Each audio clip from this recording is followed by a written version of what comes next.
They say you can't draw from an empty well, but you can add a little something to a joy jar.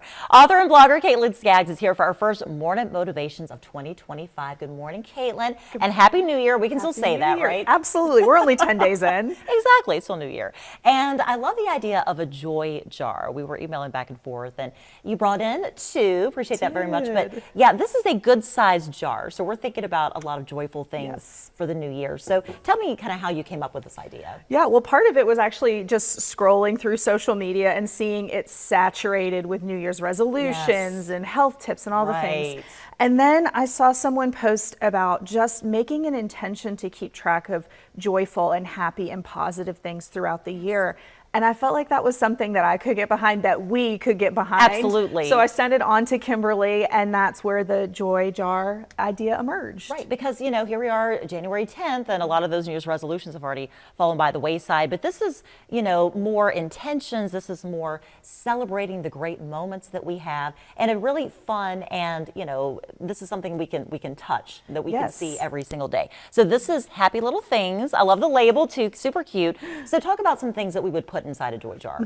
So this would be something you commit to weekly. You can have it on your desk at work, perhaps the kitchen counter. So there is that visual prompt to remind you to keep the intention. So for example, I have January 10th morning motivations with Kimberly, a reminder of our flattered. time together. I made the first one. Yes, and you can put other things like earlier in the week, I had a really kind note from a former colleague just cheering me on and saying, watching you do big things and dream, and that was just unexpected kindness. So that's joy jar material. If your kids make you laugh, say something super cute, write the quote down, put it in the jar, because the idea is at the end of 2025, we can open up the jar and just pull them out one by one and hopefully have at least 52 joyful, happy memories, maybe more. You aren't limited to one a week. But the commitment is to try to stick to one a week of joyful, happy little things in your jar. Because some weeks are definitely more joyful than others, and you may have 2 or 3 things to put in there where, you know, there might be weeks if something's going on, or,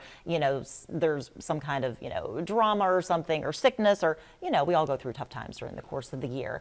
What about those weeks? Can you still put something in your jar on those weeks? You absolutely can. Now, it is harder, but I think that's actually the point. On the easily happy weeks, the weeks that the joy is obvious, that's simple, right? It's when we're in those hard times that we're really putting in that work and that discipline and commitment to see the positive. It doesn't mean toxic positivity. It doesn't mean we lie about how what's happening. Exactly, but it means that in the midst of the hard, I'm committing to picking out the little things, and they may be very little, but the little things that remind me it's going to be okay. The track record has proven over time things will be okay, even if I have a week or 2 that feel very, very difficult. And that really can help build resilience, because not everything is sunshine and roses every day, as we know that. And, you know, this is something that you could do with a friend or a coworker or even your family, where everybody kind of gets on board with this. I think that would be a really helpful thing. Absolutely. We need to be spreading and encouraging each other. Yes, spreading the joy, and just the practices of committing to positivity, to seeing the best.